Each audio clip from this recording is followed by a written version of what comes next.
How you all doing today? Looking forward to it? All right, great. Well, welcome to our panel. We do appreciate you guys choosing to spend your time with us and hoping to give you some useful and fun information today. My name is Alex Knight. I'm the course director for the Artist Management class and Music Business Bachelor's program, and I'll be your moderator today. The title of our discussion is So You're About to Go on Tour, which is a phrase that I've heard said in a lot of different ways, ranging from the excited, like, so you're about to go on tour, to the, well, I know this is a conversation I've had with myself in a almost fearful manner sometimes before we leave, where it's like, so I'm about to go on tour, you know, it's I'm about to take this mess that is my life out on the road. So, you know, it kind of wondering if you're prepared for it, and that's hopefully what we're gonna convey and address with you guys today is, we know the touring lifestyle can be bizarre for some people, but if you approach it properly, it can be absolutely one of the best things for your career, for your own professional growth as well, from a networking perspective, all those different angles. So you guys are in the fortunate position of having some of the best in the business up here with me to give you some tips on how to do just that. I have with me here an incredible panel who have collectively amassed decades on the road while still maintaining their youthful appearances up here. They've worked in various capacities with some of the biggest names in the business. We're talking everyone from Paul McCartney to Ringo Starr to Prince to the Police. Yeah, if I were to read the list to you guys, it would just sound like I was naming random awesome people that I've heard of. So and they've worked with all of them. So since I'm already sick of hearing myself talk, I'm going to just kind of let everybody do a brief introduction here. So I'm going to go down the line and give each one of our esteemed guests a quick intro. I'll tell you their name and title. Well, I know Tike doesn't like to talk about himself, but I'll let them say what they want about themselves, and we'll get right into the meat of this presentation. So down at the far end here, we have Mr. Martin Tike Santos. He is a live sound engineer and 2010 Full Sail Hall of Fame inductee. Tike, you want to tell them? Yeah, you may have to point the mic at yourself. Hi. I'm an engineer, and I'm delighted to be here. That's all I want to say. Great. Next, we have Mr. Richard Bratcher. He is a consultant with Caprock Consulting. I'm a former road guy way back in the 80s, early 90s, and spent a lot of my time either doing mixing or field tech work with the bands, or a technical advisor. I did several tours where I didn't do anything but do that kind of stuff. So that's about it. All right, great, thanks.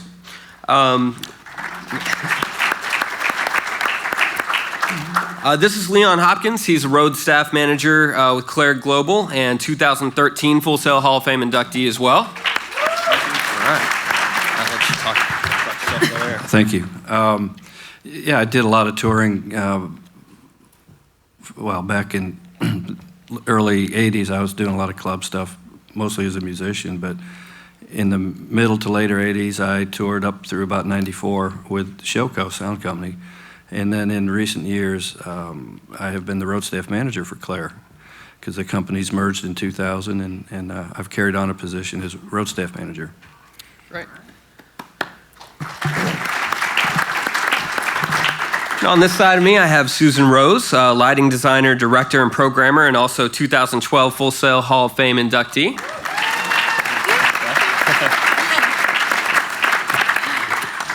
Well, I'm Susan Rose. I'm a lighting designer and director and programmer and country music singer, aka Hannah Montana Midlife Crisis minus the twerking, just for the record.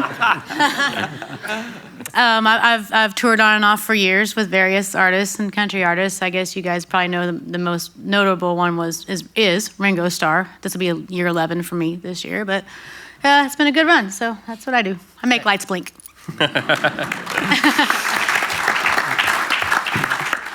And then at the far end, we have JD Dworkow, event production services provider with Black Sheep Limited. Hi. Good morning. I started out working with friends' bands in nightclubs, and we eventually went on the road and were an opening act for different A-list rock and roll bands in the 70s, and then just progressed with a real good run between about 79 to about 90, 91. And then I started doing production event coordination for live music events and corporate events of the sorts that had music elements, and been very lucky. And I'm just here to learn a little bit about what you guys do. And then hopefully, you know, I've got some small nuggets of wisdom that I can share with you. And I'm glad to be here. Thank you. Great. Thank you. All right, so as you can see, we're approaching this from a lot of different angles. We got a lot of experience up here. So I really just wanted to start with the basics. And, I know many of you guys as students are now preparing yourselves to kind of make the transition into the real world. I don't know why I put that in quotes. It is the real world. In the real world, don't necessarily know where to start once you step off that graduation stage. Like how do you actually make that transition out into the workplace? So really, I'm just going to throw some questions up, and if whoever wants to jump in and give their thoughts, I'm sure everyone would love to hear. Specifically, how did you guys go about making that transition into the workplace? You know, was it a calculated thing? Did you fall into it? Was it researched, or was it the product of good networking? Little of all those things. Just speak a little bit on kind of how you got out there. Anyone? I suppose I started because a friend of mine was a production manager for an artist, and I was looking for employment. I had finished school, needed to pay some bills, and it wasn't even necessarily the route I wanted to go. I think it was a time when I just was looking for any opportunity to pay some bills and get exposure professionally. So it was definitely a situation where it was one of those situations where I knew someone, and as is often the case, who you know can help open doors, and then probably what you know will keep those doors open and keep getting you work. And that's really good. I mean, just being able to keep learning, and once you, if you don't have the opportunity right in front of you, just work in the clubs, work in any venue. The churches are huge these days about needing live sound. They're getting more and more elaborate, but before you go on tour, just get as much experience as you can. Yeah, you want to take opportunity where it exists, and instead of thinking what am I going to do, you need to recognize you have a huge highway that's wide that you can follow. You can look at many opportunities. Yeah, there's networking, there's that, but you got to have a passion and find opportunities. If they're not the perfect thing in your mind, just go after them anyway. And there's a learning curve to doing events, and you just keep on progressing with it. Take opportunity where it exists. Don't be that choosy. You know, go after it best you can. Great. I agree with what they were saying. Take advantage of the opportunities of working around gear and learning it, and never stop learning. Because with me, some of you know the story. I'll just condense it quickly, but I started out as a singer and went to Full Sail for audio, not for lighting. And when I got out in the real world, I was working as a tech at a theme park, and they had a lighting console there that I started playing on. And because of me playing on that console by default, I started running the console for shows, and the birth of my lighting career came out of that. It was kind of an accidental career that I think I was supposed to do to be all along to begin with, but it's because I took that initiative to learn that I had no idea I was birthing a career that would be the rest of my life. So just always take advantage of, learning and asking questions. There's no bad questions. If you're around gear in a shop, ask somebody how it works, how to run it, how to do it. I mean, I can't stress that enough, to never stop learning. So. I started out in a very much simpler time when the technology was a lot more primitive, little Tapco mixing boards, and you get 6 inputs, and we were working in nightclubs 4 or 5 nights a week. Live music in the mid-'70s was where I was from, up in Connecticut, was more prevalent. And basically, you just did what needed to be done. Your job is just to take care of everything. How I started was I used to go and hang out with a friend who had a band, and I figured out if you were working with the band, you got on the bar tab. So, it was, simpler times again. But that sort of was. I saw the benefits of the membership of being involved in the music business right away. That these people were different. They're not paying for their drinks, or they were given certain benefits there. And then it just you meet people along the way, and you literally in those days I just said, I'm taking a year off from college. Here I am.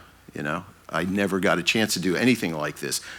Once again, the technology that you guys are what you're learning here is just so far and away different from what we were dealing with back in the good old days. And it's really remarkable what you guys what you can learn at a facility like this with all the different, the courses you can take and all the gear. Basically, like everybody else, it's about making friendships and people being able to relate to you in a way that they can trust you, and then do they like you? Do you get along well with others? Can you live with people? And that's partially the other side of what you're going to learn about when you get on the bus, when you go on tour, is how you work within the community, because it is a community. There's certain courtesies that you have to give to people, and think about them as equals, not what they do, but that they're with you and you're part of a team. Yeah, great advice. And if any of you guys have taken my class before, you probably heard me say things along those lines, but it kind of feeds into what they're saying of, take every opportunity that comes your way. Go out there and volunteer, and nothing's going to fall in your lap. So, and you got to think the people that you're volunteering next to, even if it means you're mopping up beer at the end of the night or something like that, those people are just as passionate about the industry as you are. If they're out there spending their own time, not getting paid, doing these things. So where are they going to be in 5 years, 10 years? So make relationships, form relationships with those people, and see where it takes you. Don't close doors for yourself. See how many open doors you can maintain at the same time, and I think you'll find that one thing will kind of lead to another, and it's a snowball effect. So now we've gotten to a point where we kind of have a general idea of what led our panel into these situations. Let's kind of dive into the tips portion of our discussions. I mentioned before the road lifestyle is kind of a bizarre lifestyle. It's a weird way to live for some people. So what are some things that you guys do just mentally, physically to excuse me, to prepare yourself when it's when you know it's time to head out soon? And we don't have to go down the line. Whoever wants to hop in. I guess I'll hop. Anything? Yeah. Go, Leah. That you can talk about anyway. Okay. Take a nap, because you won't sleep much when you're on tour. It's a lot of long days, and be prepared. Try to stay healthy, because it's not as glamorous as it looks sometimes. We're the ones that are working the 16-hour days and have to get up a few hours later to do it all over again. So just take care of yourself out there, and try to stay healthy and lead a healthy lifestyle, because that will help you maintain your stamina for a while, because it's it can be tiring sometimes. Yeah, that's good advice. You can't go out there and rip it up all the time. You've got to be very self-disciplined, and to prepare yourself for that is, it's a conscientious effort you have to make to get yourself ready. And and if you're looking for longevity, start now, thinking about how you're going to maintain over a lot of years. And you can do that now. You can begin. Preparation can be anything from health to technical knowledge to whatever it takes to do the job. So you want to look at all these things and prepare best you can, because when you start, you're not going to have it all figured out. You're going to be learning for a good bit of time. In fact, you're always learning. We've talked about you never stop learning. So get on that track where you're learning. Look at the project you're going into. Figure out how you can best prepare for it. I'd suggest you get your affairs in order, the stuff that you need to take care of while you're away. Make it easy for people to hire you. Have your passport all up to date. Make sure that you've taken care of any outstanding warrants or fines. You get to a border, say you want to get into Canada, they're going to look up your background. If you think that stuff's not going to haunt you, I've got many friends who've been turned away. They couldn't do their job, and it makes them an undesirable employee because they just didn't have their affairs in order. So make sure that don't make it hard for them to hire you, because you've got just business that's not, it's not together on that end, on your personal life. You want to be invisible in that respect. You want to be, everything's cool, we're good. And they will know. I mean, trust me, going into Canada, it's very difficult. And even if you have an arrest warrant from 20 years ago from your teen days, it will come up. So don't lie to your employer either about it, because they will find out about it and once again make you not desirable to hire them because you're that guy that can't get in and they got to pay off to get into the country. So try not to get arrested. yeah, don't get arrested. Yeah, Just general life advice, don't get arrested. Yeah, that's all great advice, and I like that you touched some on taking care of yourself from a physical perspective as well. I know, especially when you're starting out, whatever, if you're a band, if you're doing sound, if you're doing whatever it might be, I've seen a lot of people go out on the road, and they're talking about how they're not going to be living off a lot of money, so you expect them to kind of come back skinnier and everything, and then they come back a few months later and they're like fat and not in the best shape, didn't really take care of themselves, and you're like, how did that happen? And it's because they're eating off the dollar menu at Taco Bell every single night, and little things like that they don't really pay attention to, but over a period of time it kind of catches up with you, and you don't feel as good, you don't work as well because of it, because you're sluggish, you're tired, and all those things. So even down to the little details in terms of preparation like that, a lot of that stuff comes in handy. Kind of take the time to stock up a cooler with you as you're traveling or something, along those lines, and fill it full of food that's actually good for you. And try to rest. I know that's hard to probably do. You guys probably know that. But another thing a lot of people that I've spoken to from this line of work kind of attest to is the fact that it's there's really no substitute for it from a networking perspective. You're always out meeting, promoters and people from all walks of the industry that you come into contact with.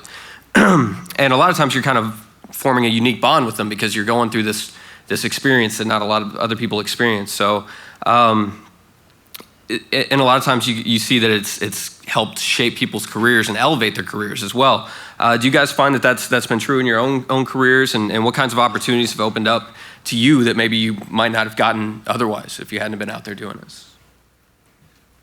Tike, please. It's a social business. It is, most definitely. And there's no better way to burn a bridge than to make a bad impression on someone. I like to think that I try to make my work speak for itself. But so much about the business is not just your technical abilities, your ability to get along with others. I always tell people the kindergarten rules apply. Clean up after yourself on the bus, Be respectful of other people's possessions and their space, because space is very limited under those circumstances. So I think those basic rules that supposedly we all learned early on have great bearing under these work conditions. That's my take. Great. Yeah, I also think that the networking is very important, and you keep people, through the years, keep a list and keep contact with them in just some form or fashion, so that you never know when they're going to be like, we need a drum tech over here. And well, my best bud over here on the XYZ tour, I remember him and he did a great job. Let's call him. And so you never know when that door is going to open. So you always want to keep that network going. And it's easier today, obviously, with your Facebooks and things like that. So, keep that up and make sure that you keep your contacts all up to date and all that. Yeah, if you're an independent, that's, you're going to be doing a lot of that. But you're actually, if you're working for a company and you're being assigned to projects, it's the same applies. It's a little, not really different, but you want to do well for the company, you want to do well for yourself, and then you want the client to want to ask you back, One of my biggest challenges in my job of scheduling is trying to give clients people that they ask for in a very complicated scheduling scenario I deal with. And what's really nice is if somebody has an opportunity to step into that place and take over and be that person, So, it's two things. You're trying to build that relationship, and you're trying to build the trust and the confidence from people you work around. And if you're an independent, like I said, you're going to be really going after a lot of the folks you're around. You keep up with them, and you do the networking, and that's how that works, in my opinion. Great. I agree. Networking is pretty much 100% of how I've gotten all my jobs. It is so important in this industry to get out there, go to LDI, go to Plaza, go to NAM, the people you work with, have a good attitude, maintain a great personality to work with, because most of my clients now are repeat clients because I've worked with them for so long now, but they ask me back. You know, they don't, I would rather, even for me hiring people, I'd rather hire somebody that has a good attitude and it's fun to work with and professional at the same time, not somebody that's cocky, know-it-all. But networking is so important because even some of my clients I work repeatedly for, they also refer me to other people, like, hey, Susan, so-and-so's looking for a programmer. I gave them your name. They're going to be giving you a call. And that's literally how all my work has come along. So, I mean, I can't stress enough, just like they were talking, networking, Facebook has really helped with that, to be able to really keep in touch and maintain relationships with people all over the world. And you never know where your next gig's going to come from. And networking is just the number one. I really stress that. It's very important. It's a definitive, when you stop touring and working with people, you're out of their lives. They don't think about you. They're moving on to their families or the next tour. What they will remember is if you find some joy in your work and you come to work and you've got a good attitude and you're just emitting positivity, that they'll want to be around you and they'll remember you as a positive thing. And if we're talking about work in my field is music. I'm not a musician, but I work with musicians, and that's the best thing I could ever think of doing. And I never thought of doing it. It just sort of happened. But the fact is that we get to work around music. That's just a wonderful thing. And I'm very thankful for the opportunities and the experiences I've had. You gotta transmit that to other people, the joy that you find in this work. And even if you're starting out and you're loading feeder cable into a big Cadillac, or whatever job you do, take pride in it, own it, and feel responsible and feel good about yourself because you're a part of this thing. And that's really where you'll feel the value of what you do, and people will appreciate you when you do it well, and you're not a drag to be around. I wanted to just touch on that. We've talked about, I know in the past, Richard and I worked together for a lot of years, and there's always a discussion of, technical know-how versus your ability to, fit in with the environment of a production. And what I've seen over the years, you got to have both, but at the end of the day, people have to like being around you and working with you. And you build that relationship, that's going to do a whole lot for you, to be asked back to a tour or to continue on with people on another project. So they both run hand in hand, but, making friends, I tell a lot of our new employees when you get out there, you want to get people to like you and to get their trust. And until you have that bond, they won't necessarily, trust your other decisions and maybe technically. On the other hand, I've seen people that are so technically amazing, but they have a hard time fitting into the environment correctly. So it's a very people-oriented business, and you have to keep that in mind. I think the industry's become that more and more. I think you'll see that being a principal game changer for everybody to learn how to do that. So. Yeah, absolutely. And I just to kind of take that thought to another. I don't know what I'm trying to say. Taking that to the next step, kind of speaking on the perspective of networking. I see a lot of people that kind of approach networking almost as a game, like how many contacts can I rack up and everything, but they don't actually put the effort into maintaining those contacts and coming from a real. The people that I hit up for projects that I'm working on are the people that I can tell are genuine, sincere, really enjoy what they're doing along what JD was talking about, that really have that passion that's driving them. Not who knows most people, not who, it's not really a game. It is about maintaining those relationships and putting some effort into and knowing that they share that drive with you as well. So we talked about some of the positive things, I guess, some of the positive aspects that personality traits that you might need to have. Can you guys speak a little bit on the kinds of behavior that you've seen be detrimental to people's careers to kind of maybe help students avoid some of those pitfalls? Are there any commonly made mistakes or anything like that to avoid? Yeah, I have. I've seen, people removed from tours for doing something that, shouldn't have been doing. One of the things that we always preached is be seen and not heard. You want the artist to sit there and know that you're over there in the corner. If they have a problem, they can count on you. But there's other people that we've seen that have gone up and hugged the artist. Don't do that, because the next thing you're going to be gone. They're part of the family, but you work for them. So maintain professional space and all that. But I've seen that be detrimental. I have a little saying I tell all the new people and I've been saying this for years. In an audio company that I work with, you never get sent home because you're bad at audio. And I want you to think about that. I never get a call from a production manager that needs somebody replaced because they're not good enough at audio. And when they hire a company like ours, they assume you're good at audio. So the rest of it you have to prove, So that's the bigger picture some days. So there you go. They touched on something that just reminded me that is so important. When you're out there, respect your position with whatever position you have on that tour, because you're not out there to hang out with the stars and party with the stars.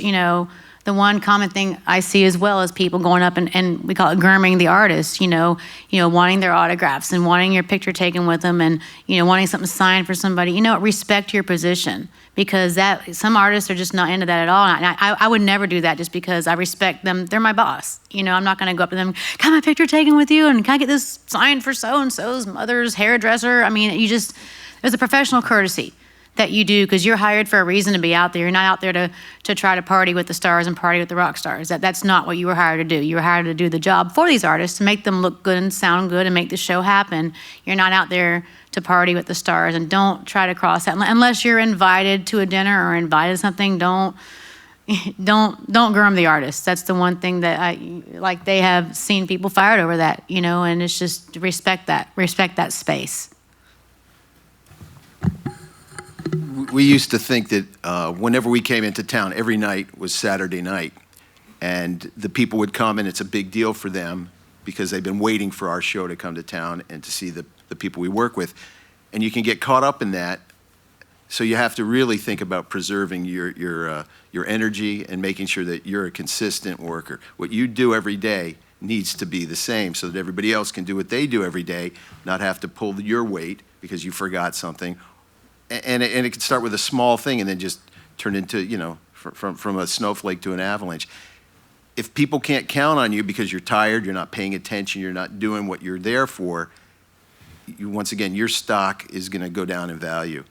Make sure that that you keep a level of game up so that people don't have to think about you. He's there. We're set. We're cool. She's doing that. No problem. We just want to have consistency. And that comes a lot from just discipline and not letting your personal life get in the way of your professional life. Great advice.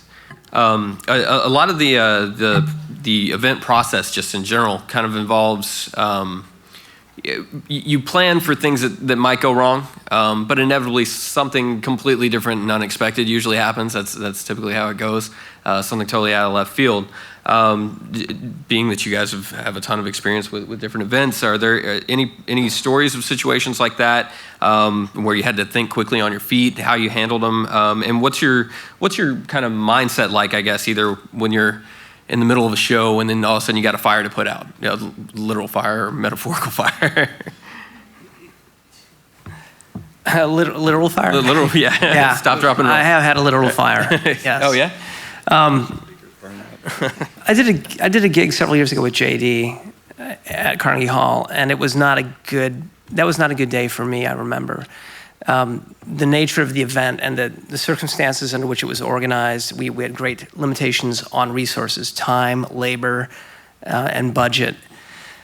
And I think that I tried to create a successful day in part by being very prepared. I tend to do a lot of advance work. I tend to try to get all my ducks in a row before an event or a tour, because I know that a lot is going to go wrong, exactly as Alex said. You can't predict or control those things that will go wrong, but what you can do is get everything else organized. And then when chaos ensues, you have time and some ability to address those problems. I'd say that's a big component of pulling off challenging situations. I don't believe there's a way to make a plan for everything that can happen. So just stay calm. Just do your job. Do the best that you can. It's going to be a bad day when the lead singer's mic goes out. That front of house audio console goes down. It's not going to be a good day. But just make the show happen the best you can. Because there's a paying audience there. But just make it happen best you can. And that's about all I've got on that. Yeah, I like the calm, handle things in a calm way, but with urgency. Sometimes you have to, people watch when things go wrong. If the front of house singer or the lead singer mic goes out, you'd probably hustle up on stage. You'd probably show urgency at that point. But if you get into a panic when things go wrong, you won't be able to focus on how to address a solution. So that takes a little bit of thinking, and I think Tike brings out a good point. Understand your project you're going into. You got to have a plan B. There's times when you just got to go, well, if that doesn't go right, here's what we're going to do. Maybe you think of that in advance. That's the truth, because things are going to go wrong. Consoles are going to crash. You'll lose power sometimes to your rig. The venue loses power. And the thing is, you are going to have urgency, but also maintaining not panicking. Because when you panic is when you do lose focus inside of what you're doing, and then you're like, oh my God, I don't know what to do. And having a backup plan, or at least being able to improvise and make the best out of the situation at the moment. For me, even recently on a Ringo show, we lost power in the middle of a song. The whole rig just boop, went away. And everybody's running around backstage trying to figure out what happened. And, we still had sound, we still had spotlights. So I just told all the spotlights, light them up. Light them up, guys, because there's nothing you can do. I mean, panicking is not going to help the situation get any better. It's going to make it worse. I'm not going to scream and yell at anybody, but it's just like, okay, let's find the solution. What's happening? What's going on backstage, guys? Can you give me an update? But there's nothing I can do about it. So panicking is not going to help it get any better. So, you just be quick on your feet to improvise sometimes too, and have a plan, but try to stay calm the best you can, because there's going to be times when your console crashes and you're just like, uh-oh, hell no, this is not a good day for me, but have at least an avenue an out to do something to cover until you can get, whether it's just turn the spotlights on, or you have a sound problem. You never know what's going to happen, but you will. Nothing is perfect in live entertainment. That's why it's live entertainment. I think that most of us that are involved in this setting here, we deal with electricity. You start at the very beginning. Go to the wall. Make sure it's plugged in. Real simple. And then take it from there. The idea of having a backup plan, if you're using wireless technology, have a cable, and just have a direct route. I deal with guitars, amplifiers, that sort of thing. Same thing with microphones. Cable, plug it in. It may not be what we're using, and we may need to, get through the show with what we've got. But that's just take a deep breath. You'll have a rock star yelling at your ear that everything's just gone wrong and that you're to blame. Okay, you got to zone that out. Concentrate on the mission. Take care of it, and we'll fix it later. Let's just get through the night. That's it. That's you said something. You get blamed for things, and a lot of times you might have done something that may have caused an error. Guess what? If people like you and they like working with you, they tend to cut you some slack. Yeah, we really like him. He had a bad day. Let's just get past it and move on. So you get it, when you build that relationship, it helps you when things go wrong, because they know who you are and what you are. They know your work ethic. So when you build that first, and you do have problems, I'm not saying it's going to be wonderful, but it tends to help you within the organization of a touring client. Yeah, and there's as you guys can see, it doesn't matter what level of your career you're at. Things are going to go wrong no matter what. So it's more about how you handle them and how you represent yourself when those things go wrong. Are you the person who shuts down and starts crying and gets locked away in a room somewhere so that no one else has to deal with you? Or are you the person that keeps a cool head and goes into problem-solving mode? And I think you can see maybe a common characteristic is all the cool heads are up here, right? So try to take that approach and not beat yourself up too hard about it.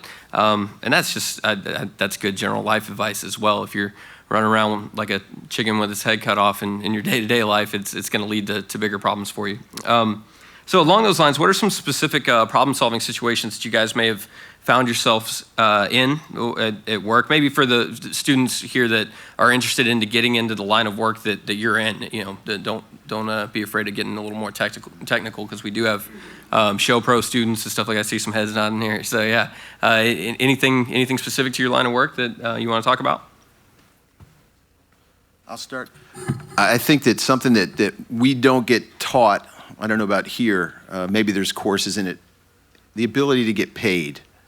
It's real basic. Make it easy for the people to pay you for your job. I work independently. I do 1099 work. I do some payroll stuff. But every year I go to the IRS website. I download what they call the fill-in type PDF files. My handwriting sucks, and I don't do it enough, so I'm not good at handwriting. Print it out. So your name, your address, your social security, all that information, and you save that document. You get an I-9, which is proves that you're a citizen of whatever country, and then you get proof of citizenship. Scan your passport, your driver's license. Get all these documents, get them, and save them either on a stick or on your computer so that they're accessible. Make it easy for people to pay you. Get direct deposit forms. Be ready for anything, so that there's nothing delaying or preventing you to get paid. Because in these days, no one gives you any kind of direction on that. But if you have all these little bits lined up, you'll get your money, and it'll be easy. Every year the last thing also, if you're doing independent work, come up with a way of creating invoices. It's got all that information on it. Create a template. Get paid. Get paid. This is what we're here for. We're working. We're hanging out, but we're working, and I don't want any delays because I've got bills every month. Take care of that.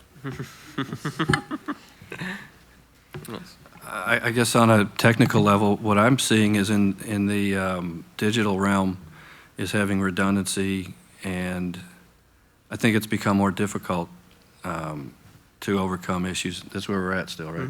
Mm-hmm. So, it's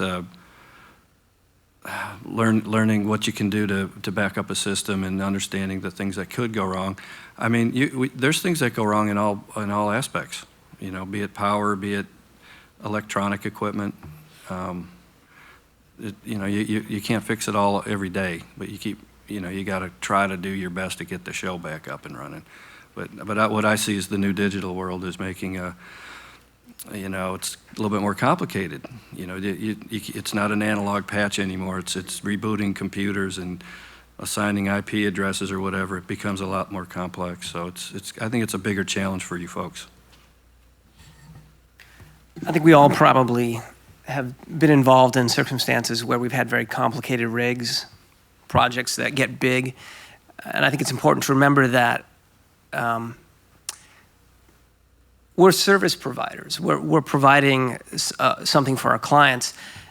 And it's important to not get caught up in, I know some people who embrace technology purely for the sake of the technology, as opposed to achieving some end, to achieve the goal of creating this client's vision. And that usually leads to excessively complicated situations. It's always easier to troubleshoot a simpler system, and the possibility of failure will be lower if the system is easier. So yes, we've all been involved in complicated production situations, but our goal is not to create complicated situations. I think it's about managing risk and minimizing risk. Is that fair to say? I think so. All right. And you don't have to name specific experiences, but I did want to talk a little bit about what have been some of your kind of best and worst experiences on the road, from not necessarily the experience itself, but what do those experiences have in common? Do the good ones have a common thread? Do the bad ones, can you walk into a situation and go, this isn't going to go well, like just right off the bat when you walk into a room, or anything along those lines? And do you have any advice on how to handle those bad situations if you know it's going to be bad right off the bat? Well, it's from a lighting standpoint. Sometimes you don't always get what you want when you're not touring with your own production. And years and years ago, I was touring with a country act, and there are some days I would get there and be very happy, and some days I'd get there and go, oh my God, this is my rig today. But you know what I would do? I made it work. And I remember, I'll never forget this, years ago, one of the venue LD came up to me and said, I just want to thank you. I said, for what? He's like, well, you're the first LD that came through here, didn't yell and scream and throw a fit, because I know our lighting rig sucks, I know our lighting board sucks, and you didn't throw a fit about it and get all mad. And I said, well, if I had gotten him mad, would it have got me more lights, a different console? And he's like, no. I said, well, exactly. So you make the best out of the situation, what you have to work with. One day I showed up and the console was not talking to the dimmer rack at all. So about 10 minutes before the show, we realized it was a problem in the dimmer rack, that no console was going to talk to this dimmer rack, but I was still determined to do a show. So I went and grabbed a roll of E-tape and said, start labeling these dimmers. It was just a 120K part rig at the time. So start labeling these dimmers, red, blue, amber, pink. And I said, I'm gonna call the show. And I got on headset and I worked out my songs in advance. I knew I wanted to get to blue by the third song, so top of the show, turn all the amber on and the red. Next song, okay, remove the red and turn on the blue and go. And the whole show was this. I had different looks, at least, for each song. And I just kind of would look ahead. Okay, what I got coming up is I need to get to blue. So each song I'd start adding blue and taking away this. By the time I get to the slow song, I'm in blue. Next song's upbeat. Okay, stand by, turn all the amber on and go. So sometimes you just need to learn how to improvise, because getting upset and mad about it is not going to get the situation fixed. So, well, what's the next best step? Let's just make the best out of what I have to work with. So, Good example. Good one. Yeah.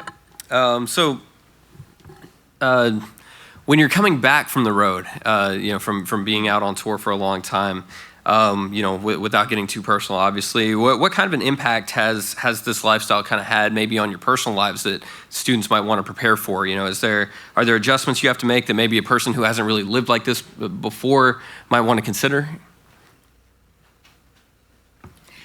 I had all my stuff in a warehouse for the beginning of my career. You have to consider your personal life and your desires.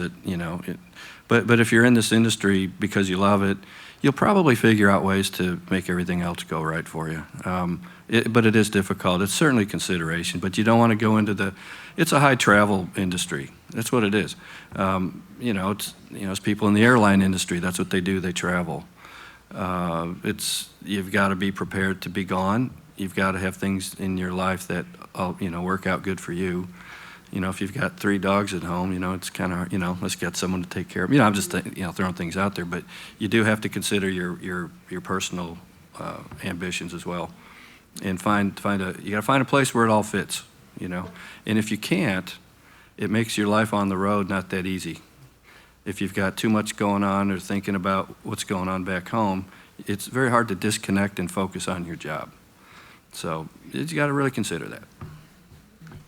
I know I would take and as soon as I got home, I'd pack another bag, even though I didn't have plans to go, because in the team environment, your team's out there on the road and something heaven forbid happens to their family and they have to leave. Well, your good friends are gonna call up and say, I need you for a day or two to cover for, our good buddy on the team. So it's always good to have something ready to go, because he may call and you've got 2 hours to make that flight, because we've got a show to do tomorrow, tonight, whatever it may be. So, be ready. Yeah, be ready. It's not like you can plan every moment. If you're trying to stay busy, I know in our situation, I don't have a target of what's happening. I wake up every day and there's a whole new set of scenarios that I have to deal with. So there's people that work for us that don't know until the moment it happens for me, it happens for them. So they're not sitting around waiting, they're sitting around waiting, but they're ready to go. They're gonna pack and be on a plane. I might have to have them go to the airport this afternoon, that kind of thing. So. And we've seen it happen, sorry, Susan, but we've seen it happen so many times where it's like, I need you now, and away you go. So, sorry, Susan. No, I was just going to say, on a personal note, they touched on maintaining relationships in this business, and I'm just going to be honest with you guys, it's hard, especially being a girl. I'm gonna go there for just a second. I'm a female in a male-dominated industry. There's many more females coming on board, and I want you guys to listen close to this. trust is a big thing in relationships, as you guys know. And when you're a female on the road with a bunch of guys, to me, that's all I know. That's all I've done. I have a good reputation in this business. I don't have the wrong reputation. That's one thing, to maintain that. But also, when you're dating somebody, you've got to have that trust, because, in their minds, they don't understand that you're really working 16 hours a day, that you're really working overnight, that I went out for dinner with these guys last night after the show. It wasn't a date. I was going out to dinner with my colleagues, and it can get complicated sometimes because they think that I'm on a tour bus with a stripper pole and stilettos on. It's like, yeah, from my sweatpants and my 2 sweatshirts and my Bose headphones and my pillow. I'm a babe, let me just tell you. But it's hard, but it can be done. And with today's technology, it's made it easier for us touring people to maintain relationships, whether it's personal, whether it's friendships or whatever, just because you do have Skype and Facebook and texting, and it's much easier than it was 20 years ago when you had calling cards and had to find a payphone in a foreign country with somebody that might speak English. You guys can relate to all this. Mm-hmm.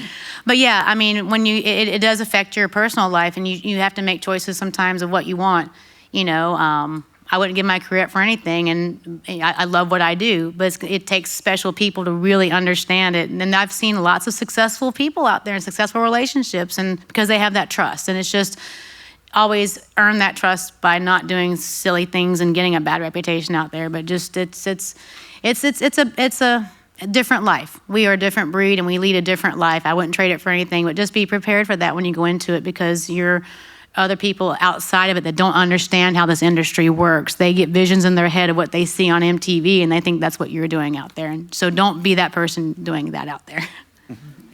That's great advice. Do you want to throw some in? Go ahead. Yeah, I used to go through a phenomenon when I got home called the roaring silence. And it would go from, I have my own place to being in a submarine with 12 other guys, or guys and women. And then all of a sudden, that's gone. And little things like not dialing 9 when you make a phone call from your home. Instead of room service, you have to go cook your own food, or you know what I mean. It's being normal. Don't dial 0 for a wake-up call. Yeah, you can't depend. Yeah, it's being self-reliant and not being part of the bubble that you're traveling in, where there's a lot of people that looking out for you. You don't have a road manager or a production manager, and basically you're back to being a normal person, self-reliant. And there's a bit of adjustment. And also, if you're on a tour that's really that's a heavily booked tour where there's few days off in between gigs, it happens really fast. All of a sudden, when you have days off, that bogs down and gives you time to sort of catch your breath. But if you're on a schedule where you're doing 5 shows a week, 6 shows a week, whatever it is, that moves very quickly. And it can happen really fast, and all of a sudden you're at the end of it, and it's a bit of blur. Where was I? What did I do? I went from bus to gig, back to bus, truck stop, and that was the existence. If you have some time, sort of take a minute, check out your surroundings, and take it in, because if you're traveling, that's really the magic of touring. You're going to exotic places sometimes. Sometimes you're in Kamloops, which is somewhere in Canada, and I don't know where I was, but you end up in places where you never planned to be. You can meet interesting people and take in on some of the local color and customs. So, but when you get home, you're back to this. Dress yourself, get up, do your laundry, that kind of stuff. The mundane, but everybody deals with it. So appreciate what you're doing while you're doing it. Dig it, Can I say something? Yeah, go ahead. Sure. Oh, just go ahead. No, you first, please. No, I was just going to say what he was just saying. I always stress this to people, on a positive note, we're getting paid to see the world. We are getting paid to travel, and it saddens me when I see people that get jaded and sit in their hotel room and order room service or go to McDonald's when we're in the middle of Moscow. It's like, enjoy it. Like, we do work long days and long, hard days, but when I have time off, those of you that do know me, I'm the biggest touron and the queen of selfies. Because I am out there just seeing. I don't care if I've been to a place before. I want to see something new and see something different and experience the world. And, so many people would give their right arm just to travel half of how we travel. And it's like, go out there, and when you are out there, if you do have an afternoon off or a day off, get out of your hotel room and go see it and enjoy it and embrace this career that you've been given. So I just wanted to touch base on that. It'll take some effort, because if you've got rare days off, you're going to want to sleep. You want to catch up, but you need to make the effort if you can. And the local food, all that other stuff. I traveled with a guy, he only ate food that was white. That was his rule. I mean, and you can't make that up. That was the way that he lived, and it really, it was fine for him. It bugged me more than it bugged him, I think. I was going to say that one of the great monitor mixers that was in our company back in the day, from the 70s onward till about the late 90s, had his bedroom at home in the same decor as like a Holiday Inn. And I was always wondering what was up with that. And he goes, well, I just don't disconnect from the road. I come home and it's kind of like it is on the road on a day off. Cool. Yeah, and there's two sides to that coin too. Like along what Susan was talking about. There's the part where if you know that this is a lifestyle that you want, then go out there and embrace it. They're sure, yeah, you're going to be looking at the back of the guy's head in front of you for a while when you're going from city to city. But if you have time in that city, then go out and experience those things. I think you'll find that you're growing personally, and it helps you grow professionally as well. When you do grow personally, it kind of feeds into it. But the other side of that coin is be honest with yourself. I had a friend who was in an indie rock band for years that was touring and had success, and that's what he thought he wanted all the time. That's what he was working towards.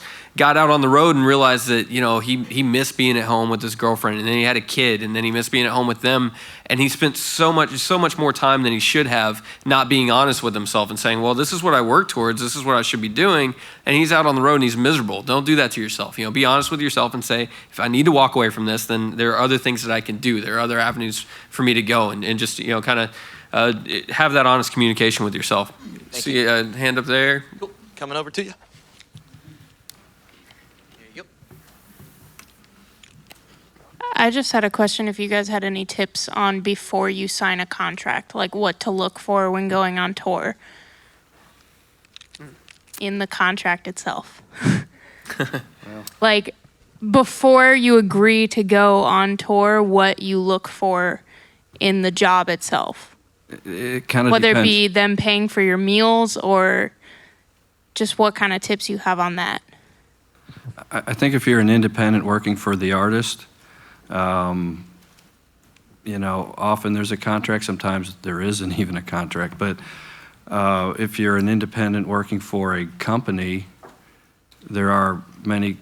It's kind of complicated. I think you have to. Both parties are trying to protect themselves. I don't know. That's a tough one, actually. I mean, I worked for an artist who was very famous at the time, and they were always worried about us talking about the artist and talking to the press because he was a recluse of sorts and he was getting a lot of attention.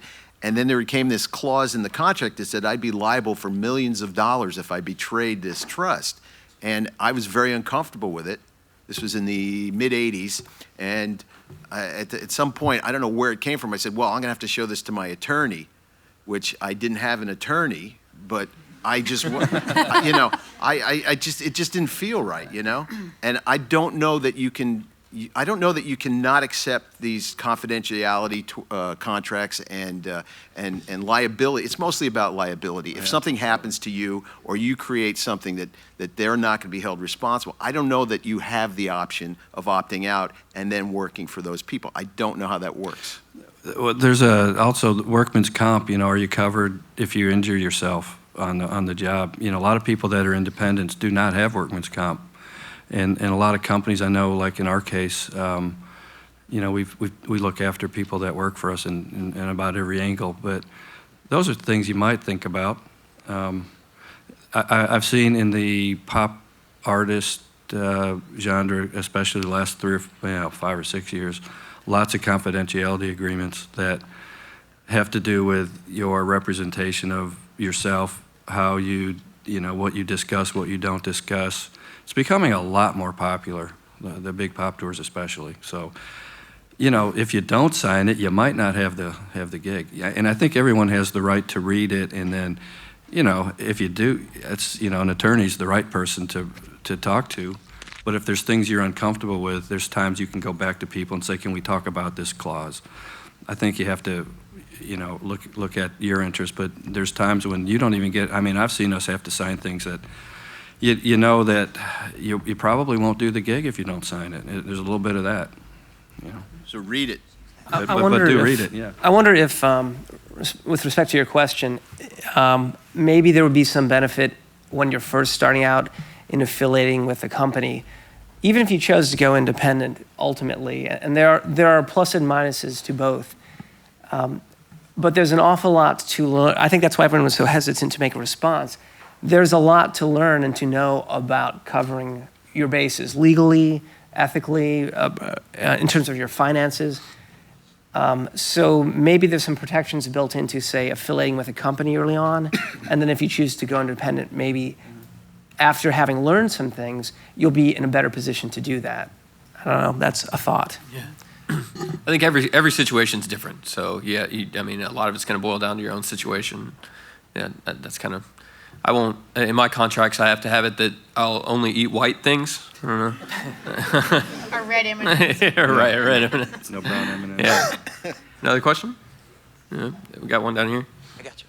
I'll come this way. Excuse me, guys. Thank you. Hi, my name is Max Ferreira. I just want to thank you guys for being here. And me and Megan, we're running lights at the back lot, so you guys should definitely go check out the show tonight.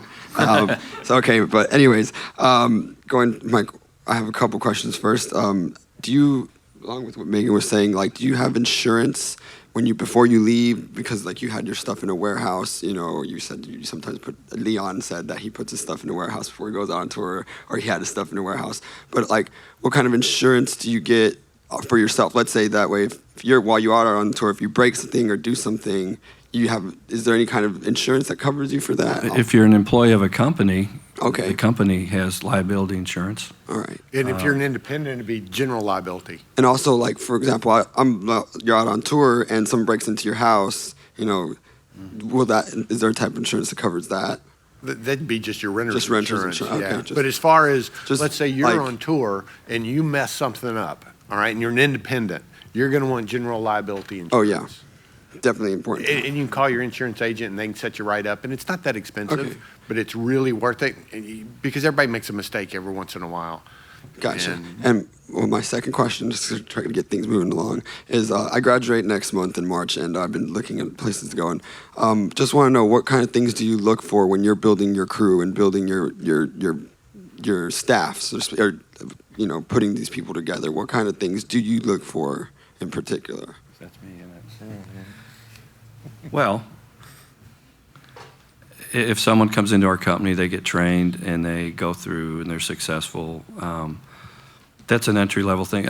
In general, we try to develop the people in the company to be fairly versatile. It'll never be like equipment. I've scheduled equipment, and I said the other day, if you have to put 75 shekels in a box to ship it, that's not hard. But when you assemble people, you do have to make some considerations. Hopefully the people that are around me in the department of the road staff, I do have to think a little bit about, well, certainly skill set, particular piece of gear, knowledge of equipment. Is this person up on, I might be asked to get someone who's very heavy on the RF side, can do RF teching, take care of 70 plus channels of RF and do the coordinating every day. So you consider the technical aspects. Sometimes I know that the client, I call the landscape out there is very politically charged up. I might be thinking of someone who's a little calmer, a little more client friendly right out of the box. Hopefully that's most of our people. But, you think about where they're going, the technical attributes. You think about, I think of the political landscape and who fits into that position the best. Sometimes I don't have the option to go that deep into the game because we're so busy, and I have to, hope that the other people available that can step up and go into these positions. So I have to think about it, but then the employee has to step up, and if they don't know RF, they have to go learn it. If they don't know a console, they have to go learn it. So you have to assert yourself as well. Thanks. I'd say just demonstrating a good work ethic is probably the biggest thing to me. That, and perhaps the ability to not talk all the time. Honestly, I think sometimes people come into a situation and they want to impress everyone else with how much they know. And the best thing you can do is just go about your business in a quiet, efficient manner and learn as much as you can on the job. And I think that you will find the other people you work with will really appreciate your contribution. You know, what's interesting is no matter how long you've been in this business, I could leave for a tour tomorrow, and I still have to prove myself to whoever I'm around. You're starting on a whole clean slate. They don't know you, I don't know them. You're building that relationship right from the ground up. So it doesn't stop. You don't get to a level where you know what you're doing. You might technically, and you might have experience, but people that you're around in a new project don't know that. You still have to show that. Sure, yeah. So where's the line between versatility and specialization? Which one do you want to do first if you want to get hired? Like, do you want to be known for one thing and then get good with wider range of things, or do you want to be the jack of all trades and then kind of niche yourself? I'd say that typically you're going to excel in things you're more interested in. So pursue that on your own time while you're learning the other stuff. Keep an open mind, and you know, if you can learn while you're doing it. Back to what Tike said is, people who are too talkative are missing the point. You have to listen with your ears. Some people don't; they listen with their mouth, and it's just, and I'm sure it's just insecurity or a need to prove that they know these things, but. You know, as far as specialty versus learn as much as you can. Just create this like a sink mentality where all the water's draining down and it's got all these different ingredients in it, and you'll process it. You'll be better the more you know. You know. I think if you're going to work for a company, you have to understand what that company needs, and see if you're a good fit, and be honest with yourself. You know, understand what you're walking into.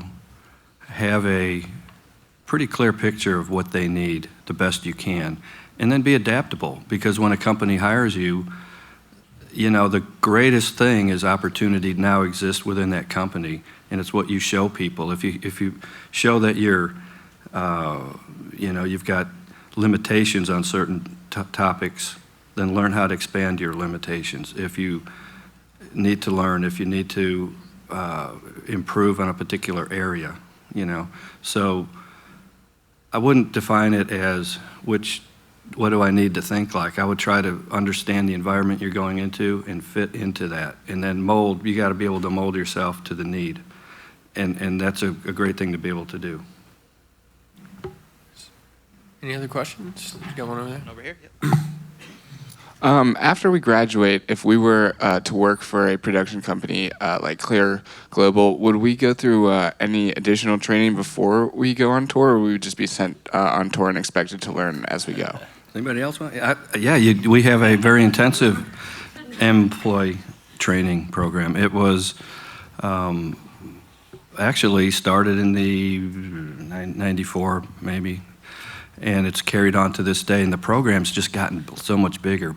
It used to be a 6-week program, which seemed a long time then. Now it's almost 4 months.